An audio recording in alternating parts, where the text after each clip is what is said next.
Welcome back students. We discussing about air pollution. उसमें भी primary pollutant की बात कर रहे थे। Now move on to the types of primary pollutants which we are already discussing. The next type in the last video I closed at particulate matter.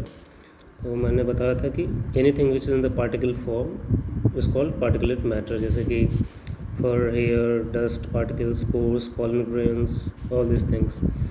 Now these particulate matters are of different types depending on the size. एक होता है सेटलेबल, जो settle हो जाता है नीचे की तरफ। Okay, so that is size is more than 10 micrometre. Okay, so that remains in air for less than a day, फिर वो ज़मीन पे सेटल हो जाता है। And the second one is suspended. Suspended मतलब वो हमेशा फ्लोट करता रहेगा एयर में for more than 1 day, several weeks के लिए। उसकी साइज़ हमेशा 10 माइक्रोमीटर से कम होती है। तो थोड़ा हल्का है, वो छोटा है, तो हवा में ज़्यादा दिन तक उड़ता रहता है। Okay, dust that is more than 1 micrometre, ये सब क्या होता है? सस्पेंडेड पार्टिकल्स होते हैं। Aerosol less than 1 micrometre, mist less than 1 micrometre, smoke भी क्या होता है? लेस देन 1 माइक्रोमीटर होता है। ठीक है, कभी कभी वो 2.5 माइक्रोमीटर तक भी चला जाता है। एंड पार्टिकल्स मतलब dust particles of 2.5 micrometre are one of the standard to find out what is the pollution data. Means उसको डिनोट करते हैं PM 2.5, मीन्स पार्टिकुलेट मैटर 2.5। और जो इंडिया का सेंट्रल पॉल्यूशन कंट्रोल बोर्ड है वो इसी को मेज़र करता है, किस पे? एटमॉस्फेयर में every day, to find out the status of environment. Okay, किस किस चीज़ों को वो चेक करते हैं? सूट को चेक, मतलब incomplete burning carbohydrate, smoke, Phule ऐश, जो गैस कोल वगैरह बर्न होता है तो फ्ले ऐश निकलता है, डस्ट कहीं कहीं से भी निकल के आ जाता है। ठीक है, so all this things constitutes particulate matters and they cause different type of diseases, जैसे कि खास करके रेस्पिरेटरी डिजीजेज, न्यूमोकोनियोसिस, बाइसोनियोसिस, एम्फिसीमा, सिड्रोसिस, ये सब चीज़ें क्या है? डस्ट, ये रेस्पिरेटरी ब्रोंकाइटिस, एलर्जी वगैरह होती है। So they are all related to particulate matters. Then there are fluorides. Fluorides जैसे कि एलुमिनियम में क्रायोलाइट वगैरह यूज़ करते हैं, Na3Al6। तो उससे क्या होता है? जब मेटलर्जी वगैरह करते हैं refining, during the refining of the metals, fluoride is released into the environment and that causes fluorosis. And what is fluorosis? When this fluorine is deposited in our body that affects our bone and teeth, ये सब weak होने लगते हैं। So that is called fluorosis.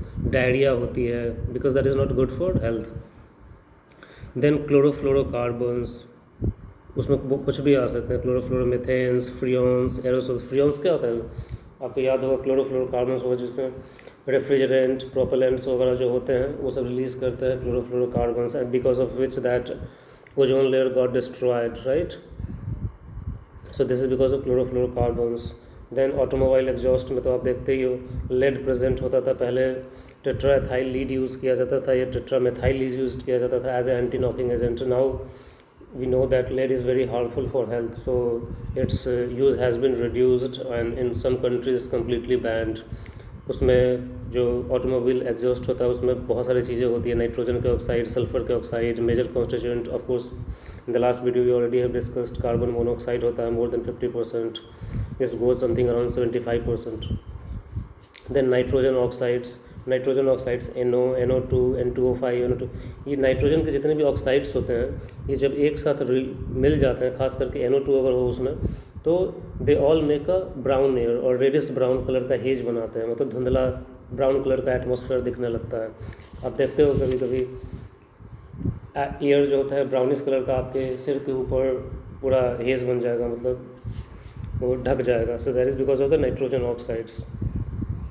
ठीक है, तो these are all primary pollutants which cause air pollution. Now will go to the secondary pollutants. Secondary pollutants क्या होते हैं? They are form due to interaction between primary pollutants. तो एक होता है स्मॉग। स्मॉग कैसे बनता है? Dust particles, smoke, gases, water, vapour जो भी होते हैं सब आपस में कंबाइन करते हैं तो स्मॉग बनाते हैं। तो since this dust, smoke, gases, this are what? Primary pollutants, ये सारे कंबाइंड किए एटमॉस्फेयर में तो दैट फॉर्म्स स्मॉग। ठीक है, hydrogen sulphide, nitrogen dioxide, SO2, ये सब सारे मिलके ये सब करते हैं। स्मॉग के कारण बहुत सारी ये प्रॉब्लम्स क्रिएट हो जाती है, एलर्जीज़ की, अस्थमा की, ब्रोंकाइटिस की। प्लांट्स में भी उनके लीव्स जो होते हैं येलो पड़ने लगते हैं, उनका कलर लूज होने लगता है, नेक्रोसिस जैसे आप बोलते हो। स्मॉग से रिलेटेड 2-3 हिस्ट्री में घटनाएं हुई हैं बहुत इंपॉर्टेंट है, उसी के नाम पे, उन्हीं घटनाओं के नाम पे जब वो पहली बार ऑब्जर्व किए गए थे, तो ये जो स्मोक वगैरह है उनको कुछ नाम दे दिया गया है। तो जो स्मॉग हैं इनको कुछ कुछ नाम दिया गया है जब वो पहली बार ऑब्जर्व। एक होता है क्लासिकल स्मॉग, जो जनरली आप देखते हो जो स्मॉग बनता है ठंड के दिनों वगैरह में, उसको क्लासिकल स्मॉग या लंदन स्मॉग बोला जाता है। ये कैसे बनता है, जब हाइड्रोजन सल्फर के जो कंपाउंड्स होते हैं, hydrogen sulphide, sulphur dioxide, sulphur trioxide, ये सब स्मोक और डस्ट पार्टिकल से कंबाइन करते हैं, तो ये एकदम ब्राउन या ओपेक कलर का एकदम छा जाता है एटमॉस्फेयर में, स्मॉग बनाते हैं। उसे ही क्लासिकल या लंदन स्मॉग बोला जाता है। क्यों? इसको सबसे पहले लंदन में 1952 में ऑब्जर्व किया गया था, और उसके कारण इतना पॉल्यूशन हुआ था कि लगभग 4 से 5 हज़ार लोग मारे गए थे। तो इसी कारण उसके नाम पर रख दिया गया है क्लासिकल और लंदन स्मॉग। ये सबसे पहले लंदन में ऑब्जर्व किया गया था। दूसरा होता है फोटोकेमिकल स्मॉग या लॉस एंजलिस स्मॉग। ठीक है, ये भी लॉस एंजलिस यूएस में 1940s में सबसे पहले डिस्कवर किया गया था। ठीक है, डिस्कवर क्या मतलब ऑब्जर्व किया गया था, डिस्कवर थोड़ी करते हैं। ये भी एक ब्राउन कलर का स्मॉग वगैरह बनाता है। ये होता क्या है, जो नाइट्रोजन के ऑक्साइड्स वगैरह, कार्बोहाइड्रेट्स वगैरह जो ऑटोमोबाइल के एग्जॉस्ट होते हैं, ये सब निकले एटमॉस्फेयर में, फिर वो सनलाइट वगैरह से रिएक्ट करके फिर अलग अलग कंपाउंड बनाते हैं, ब्रेक करते हैं, फिर कंबाइन करते हैं। ऐसे करते करते बहुत सारे ऑक्सीजन के मॉलिक्यूल्स, ओजोन के मॉलिक्यूल, ये सब एटमॉस्फेयर में वो रिलीज़ कर देते हैं। फिर ये जो ओजोन या ऑक्सीजन वगैरह होते हैं, ये सब ऑटोमोबाइल के कंपाउंड से रिएक्ट करके एल्डिहाइड्स और कीटोन बना देते हैं, और एल्डिहाइड्स एंड कीटोन्स आपस में कंबाइन करके एक स्पेशल टाइप ऑफ हाइड्रोकार्बन बनाते हैं, that is called PAN, peroxy acetyl nitrate, जो कि बहुत ही हार्मफुल होता है। ये ब्राउनिश ग्रे कलर का एक लेयर बनाता है। तो इस तरह की चीज़ों को बोलते हैं फोटोकेमिकल स्मोक, क्योंकि ये जितने भी नाइट्रोजन कॉम्पाउंड्स वगैरह बना, ये कैसे बना, फोटोकेमिकल रिएक्शन, मतलब सनलाइट में ये सारे ब्रेक होते रहते हैं, कंबाइन करते रहते हैं, तो इसी कारण से बोलते हैं फोटोकेमिकल स्मॉग। ठीक है, तो ये 2 पार्टिकुलर टाइप ऑफ स्मॉग हैं जो बनते हैं दुनिया में। ठीक है, देन पॉलन ग्रेन्स, माइक्रोब्स, ये सब भी क्या होता है, सेकेंडरी पॉल्यूटेंट्स वगैरह कहलाते हैं, और ये उनके कारण और ये जो पॉलन ग्रेन्स होता है पार्टिकुलरली एलर्जी जैसे प्रॉब्लम क्रिएट करते हैं, जैसे एस्थमा, ब्रोंकाइटिस, राइनिटिस, और इन सारे सिम्टम्स को एक साथ कलेक्टिवली बोला जाता है hay fever, HAY, hay fever. ये आपको याद रखना है। ठीक है, तो these are all type of pollutants, primary and secondary pollutants which cause air pollution. Now will go on to control of air pollution, जो आप अभी अपने फिगर में देख रहे हो यहाँ पे, इलेक्ट्रोस्टैटिक प्रेसिपिटेटर वगैरह। अभी तक जितनी भी चीज़ें मैंने आपको बताई, इसमें से हार्डली ही एक लाइन सब कुछ लिखा हुआ है, but you have to listen to everything what I have told you in this 2 videos. ध्यान से सुनिए इसे, हर एक चीज़ यहाँ पे मौजूद नहीं है, और ऐसा नहीं है कि जो मैंने आपको बताया है वो आपको पढ़ना नहीं। Everything has to be, this is anyways is a PDF, short notes वगैरह जब मैं पढ़ा रहा हूँ उस समय आप अपनी ये PDF रखने की ज़रूरत नहीं है। Just open your NCERT textbook or whatever the textbook you follow, or just listen to what I am saying. Wherever I am using some particular terms, write it in your notebook. Okay, now we'll go on to the controlling the air pollutions. ठीक है, तो air pollutions जो होते हैं कैसे सबसे पहले तो आप रिडक्शन इन एमिशंस, मतलब जो भी एग्जॉस्ट हम एटमॉस्फेयर में रिलीज़ कर रहे हैं, एमिट कर रहे हैं, उसको रिड्यूस करना पड़ेगा। फॉसिल फ्यूल की बर्निंग को रोकनी पड़ेगी, राइट। ये भी कर सकते हैं कि जो भी पॉल्यूटेंट्स हम रिलीज़ करने वाले हैं उसको पहले ही ट्रीट करके किसी तरीके से और लेस टॉक्सिक फॉर्म में उसको चेंज कर दिया जाए। ठीक है, फिर किसी तरीके से पॉसिबल हो तो उसे डिस्ट्रॉय कर दिया जाए, या फिर जितने भी इंडस्ट्री वगैरह है उसको ह्यूमन पॉपुलेशन से कहीं दूर जाके बसाया जाए। ठीक है, means zoning of industries away from human settlements. तो ये सारी चीज़ें हैं। अब इसमें हम सबसे पहले बात करते हैं कंट्रोल ऑफ पार्टिकुलेट मैटर। किस तरीके से पार्टिकुलेट मैटर्स जो पार्टिकल्स फॉर्म होते हैं उसको क्या क्या तरीके अपनाए जा रहे हैं दुनिया में। ठीक है, इसके लिए generally arresters and scrubbers use किए जाते हैं। अरेस्टर्स एंड स्क्रबर्स यूज़ किए जाते हैं। इन लोगों का काम सेपरेट करना वगैरह होता है। Electrostatic precipitator, separator, gravity separator, ये सब चीज़ें आती हैं, लेकिन वो गैसियस में यूज़ करते हैं। सबसे पहले बात करते हैं पार्टिकुलेट मैटर के लिए। सबसे पहला चीज़ मैंने बताया अरेस्टर्स यूज़ करते हैं। अरेस्टर्स का क्या होता है, सेपरेट करते हैं पॉल्यूटेंट्स को। ठीक है, अरेस्टर्स जनरली 2 टाइप के होते हैं, cyclonic separator and trajectory separator. एक और होता है ग्रेविटी सेटलिंग चैम्बर। क्या होता है, ग्रेविटी सेटलिंग चैम्बर। ठीक है, अब देखो साइक्लोनिक सेपरेटर जो होता है वो क्या करते हैं, एक चैम्बर होता है, उसके थ्रू पार्टिकुलेट रिच एयर जो होता है उसको पास किया जाता है, और चैम्बर में रोटेटर होता है, नाम है साइक्लोनिक, मतलब बहुत तेज़ रोटेट करेगा, ठीक है। अब उसके कारण सर्कुलर फॉर्म में वो होता है, तो क्या होगा, सेंट्रीपिटल और सेंट्रीफ्यूगल फोर्स एक्ट करता है, जिसके कारण जो पार्टिकल्स होते हैं उस चैम्बर के अंदर सेपरेट नीचे सेटल हो जाता है और क्लीन एयर ऊपर से निकल जाता है, इसको बोलते हैं साइक्लोनिक सेपरेटर। दूसरा होता है ट्रेजेक्टरी सेपरेटर, डर्टी एयर जो होता है उसको कलेक्टिंग चैम्बर में पास किया जाता है वेरी हाई स्पीड से, ठीक है, बहुत ही ये तेज़ स्पीड से नीचे से पास किया जाता है। नीचे से जब पास किया जाता है तो हवा ऊपर की तरफ मूव करता है और हैवी पार्टिकल नीचे की तरफ सेटल करता है, नाम ही है ट्रेजेक्टरी, कुछ एंगल पे पास किया जाता है। देन होता है ग्रेविटी सेटलिंग चैम्बर, ठीक है। डर्टी एयर जो होता है उसको एक लार्ज चैम्बर में फिर से पास करते हैं, पार्टिकुलेट मैटर्स जो होते हैं वो ग्रेविटी के मतलब उसके अंदर थोड़ा ये अर्थ का तो इफेक्ट है, थोड़ा बहुत मैग्नेटिक पावर उसके अंदर लगाया जाता है, मैग्नेट वगैरह, वो डस्ट वगैरह को नीचे खींच लेता है और क्लीन एयर बाहर निकल जाता है। देन फिल्टर्स आर देयर, बहुत ही कॉमन है, पॉलिस्टर के, पॉलीप्रोपिलीन के, पॉलीमाइड, टेफ्लॉन, ये सब क्या होते हैं, एयर से जब उसके थ्रू पास करा जाता है तो डस्ट पार्टिकल उससे चिपक जाते हैं और क्लीन एयर बाहर निकल जाता है। देन आप देख रहे हो अपने स्क्रीन पे ये इलेक्ट्रोस्टैटिक प्रेसिपिटेटर, जस्ट में अभी इलेक्ट्रोस्टैटिक प्रेसिपिटेटर हो जाता है, they are the most efficient separators, ठीक है। आप देख सकते हो 99% पार्टिकुलेट मैटर्स को ये लोग सेपरेट कर देते हैं, ठीक है। अभी होता क्या है, सिंपल से समझो, ये इलेक्ट्रोस्टैटिक प्रेसिपिटेटर्स जो होते हैं इनके अंदर इलेक्ट्रोड्स लगे होते हैं, ये आप देख रहे हो, ठीक है, इलेक्ट्रोड्स लगे हुए हैं। अब ये इलेक्ट्रोड्स जो होते हैं जब इनके थ्रू इलेक्ट्रिसिटी पास किया जाता है तो ये बहुत ही 1000 वोल्ट्स तक का इलेक्ट्रिक फील्ड क्रिएट करेंगे। तो इलेक्ट्रिक फील्ड किसके कारण क्रिएट होगा, इलेक्ट्रॉन्स वगैरह के कारण क्रिएट होता है। अब उसके थ्रू डर्टी एयर को पास कराया जाता है, आप देख सकते हैं यहाँ पर डर्टी एयर पास कराया जाता है, बीच में इलेक्ट्रॉन्स है। अब जो डस्ट पार्टिकल्स होते हैं वो जाके इलेक्ट्रॉन से चिपक जाते हैं, तो पूरा का पूरा क्या हो जाता है, निगेटिवली चार्ज हो जाता है, और ये जो इलेक्ट्रोड्स लगे हैं दे आर पॉजिटिवली चार्ज, तो वो उसको अट्रैक्ट कर लेता है। तो इलेक्ट्रॉन के साथ डस्ट पार्टिकल भी जाके इलेक्ट्रोड्स पे चिपक जाता है और क्लीन एयर अपोजिट एंड से बाहर निकल जाता है, इसी कारण इसको बोला था इलेक्ट्रोस्टैटिक सेपरेटर, ठीक है।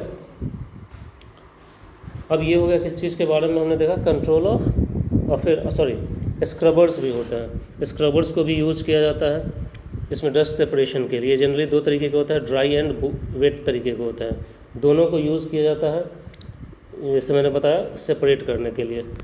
लेकिन स्क्रबर्स को सिर्फ क्या बोले पार्टिकुलेट मैटर्स के लिए यूज़ नहीं करते हैं, उनको गैसियस के लिए भी यूज़ करते हैं, क्योंकि नाम क्या है, स्क्रबर्स है, ठीक है, तो इनको यूज किया जा सकता है उसके लिए भी।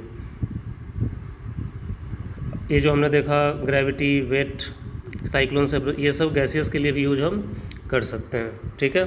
और सेंट्रल पोल्यूशन कंट्रोल बोर्ड जो है इनके यूज़ को बढ़ावा देता है काफ़ी ज़्यादा, ठीक है।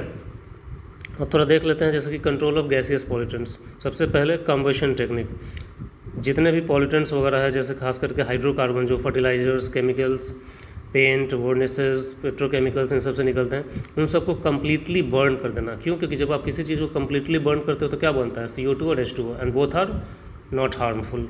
तो ये सबसे पहली चीज़ होती है। दूसरी होती है कुछ एब्जॉर्प्शन टेक्निक्स होते हैं, चीज़ों को एब्जॉर्ब कर लेना, मतलब कुछ पैकिंग मटेरियल्स बनाया जाता है, ऐसे पैकिंग मटेरियल्स जिसके अंदर जब एयर पास किया जाए तो वो डस्ट वगैरह को एब्जॉर्ब कर लेता है और क्लीन एयर बाहर निकल जाता है, ठीक है। कोई भी ऐसी चीज़ है जो वाटर में एब्जॉर्ब हो सकती है तो उसके अंदर वाटर भी होता है, जैसे अमोनिया वगैरह थोड़ा डिजॉल्व हो जाता है वाटर में इजीली, सल्फर के ऑक्साइड, नाइट्रोजन के ऑक्साइड्स, ये सब क्या हो जाता है, ईजिली एब्जॉर्ब हो जाते हैं। कैल्शियम हाइड्रोक्साइड, ये सब बहुत रिएक्टिव ये कंपाउंड्स हैं, तो ये सब पैकिंग मटेरियल्स में यूज करते हैं। जब डस्ट पार्टिकल वगैरह पास करते हैं तो ये गैसियस चीज़ों को अपने में एब्जॉर्ब करके और क्लीन एयर को बाहर निकाल लेते हैं, ठीक है। Then comes adsorption techniques. Adsorption techniques में कुछ चीज़ें हमने ये केमिस्ट्री वाले सरफेस केमिस्ट्री में देखा है, क्या एक्टिवेटेड चारकोल्स वगैरह होते हैं, वो टॉक्सिक गैसेस को, वेपर्स को, इनफ्लेमेबल कंपाउंड्स को, इन सॉलिड पार्टिकल्स को क्या करता है, एडजॉर्ब कर लेता है, ठीक है। तो that is also an important thing. फिर आप देख सकते हो अब ये गवर्नमेंट जो है पेट्रोल वगैरह की जगह CNG वगैरह, LNG वगैरह इन सब के यूज को बढ़ावा दे रही है ताकि कम से कम पॉल्यूटेंट निकले, क्योंकि CNG वगैरह को जलाते हो तो ज़्यादा से ज़्यादा क्या निकलता है, CO2 वगैरह निकलता है, लेकिन पेट्रोल वगैरह जलाते हैं तो लॉट्स ऑफ हार्मफुल केमिकल्स निकल रहे हैं, लेकिन CNG को जलाने पे मोस्टली CO2 ही निकलता है, that is anyways not harmful. वो हार्मफुल तभी होता है जब एक पार्टिकुलर कॉन्सेंट्रेशन से ऊपर चला जाता है। अभी हम लोगों ने उसके कॉन्सेंट्रेशन को बढ़ा दिया है दुनिया में because of industry and all, इसके कारण ग्रीन हाउस गैसेज हो रहे हैं, ठीक है। फिर कैटलिटिक कन्वर्टर्स भी यूज़ किया जाता है। कैटलिटिक कन्वर्टर्स में कुछ कैटलिस्ट वगैरह यूज़ करता है, जैसे खास करके आपको पता ही है प्लैटिनम पैलेडियम वगैरह के कैटलिस्ट वगैरह यूज़ करता है। ये ऑटोमोबाइल में फ़िट कर दिया जाता है। जो ऑटोमोबाइल से जैसे धुआं निकलता है, जो जलता है जब तो वहीं पे वो ये कैटलिटिक कन्वर्टर फिट कर दिया जाता है। तो होता क्या है, जब स्मोक बाहर रिलीज़ होता है गाड़ी से तो पहले ही वो उसके थ्रू पास करता है और ये जो कैटलिटिक कन्वर्टर्स होते हैं सारे पॉल्यूटेंट्स को पहले ही एब्जॉर्ब कर लेते हैं या फिर उनको कन्वर्ट कर देते हैं लेस हार्मफुल कंपाउंड्स में, जैसे कार्बन डाइऑक्साइड और वाटर में, और फिर उसको रिलीज़ करते हैं एटमॉस्फेयर में। तो उससे क्या हो जाता है, कम अमाउंट या लेस टॉक्सिक पॉल्यूटेंट्स एटमॉस्फेयर में रिलीज़ होते हैं। फिर गवर्नमेंट ने एयर ऑटो पॉलिसी है जो आप बोलते हो, समय समय पे ये गवर्नमेंट उसको रिवाइज़ करती रहती है। आप यहाँ पे देख सकते हो कि अब चाह रहे हैं लोग कि सल्फ़र का जो रिलीज़ है उसको 50 ppm तक लिया जाए। इस पर मैं कुछ और चीज़ें भी आपको बताऊंगा पॉलिसी को लेके, कुछ इंटरनेशनल पॉलिसीज़ की भी हम लोग बात करेंगे, ठीक है। Let's stop this year fuel policy को, क्योंकि इसमें थोड़ी इंटरनेशनल पॉलिसीज़ भी मैं डिस्कस करना चाहता हूँ आप लोगों से। फिर एयर पोल्यूशन को कंट्रोल करने के लिए क्या है, वेजिटेशन वगैरह, प्लांटेशन वगैरह का ग्रीन स्ट्रिप बनाना चाहिए अलॉन्ग द रोड्स, ताकि क्या हो, ज़्यादा से ज़्यादा टॉक्सिक मटेरियल्स को एब्जॉर्ब कर लें। फिर आप जानते हो कि यही एयर पॉल्यूटेंट्स जो ये सल्फ़र के, नाइट्रोजन के ऑक्साइड्स जो एटमॉस्फेयर में रिलीज़ हो रहे हैं, ये क्या करते हैं, एसिड रेन करते हैं। क्यों? क्योंकि जब SO2 वगैरह मान लो रिलीज़ हुआ, NO2 वगैरह रिलीज़ हुआ, तो ये वाटर से और ऑक्सीजन से कंबाइन करता है और H2SO4 HNO3 ये सब चीज़ें वो बनाते हैं। HNO3 बनाएंगे तो different type of oxides of sulphur, nitrogen जो एटमॉस्फेयर में रिलीज़ हो रहे हैं, they are getting combined with what, vapour और water in the atmosphere and they convert into acids. और वही एसिड्स रेन के साथ, बारिश के साथ धरती पे जब गिर रहा है तो that is called acid rain. उसके कारण बहुत सारे इम्पॉर्टेंट बिल्डिंग्स वगैरह जो है वो सब डिस्ट्रॉय हो रहे हैं, जो एग्रीकल्चर फील्ड है वहाँ पे प्रोडक्टिविटी घट रही है, ये सब सारी चीज़ें हो रही हैं। तो इस चीज़ों को बोला जाता है स्टोन लेप्रोसी। लेप्रोसी हो गया है उसे भी, मतलब डिस्ट्रॉय हो रहा है, स्टोन वगैरह टूट रहे हैं। आपने सुना होगा जैसे ताजमहल वगैरह है वो सब ब्राउनिश कलर का हो रहा है, वाइट कलर से। क्यों? क्योंकि वो एसिड रेन के कारण ही हो रहा है। कैल्शियम कार्बोनेट होता है मार्बल, H2SO4 HNO3 ये सब आ रहे हैं और कैल्शियम के सल्फेट, कैल्शियम के नाइट्रेट वगैरह बन रहे हैं और वो सब बिल्डिंग्स वगैरह को डिस्ट्रॉय कर रहे हैं। So this is all about air pollution. Now will move on to the water pollution in the next video. Thank you.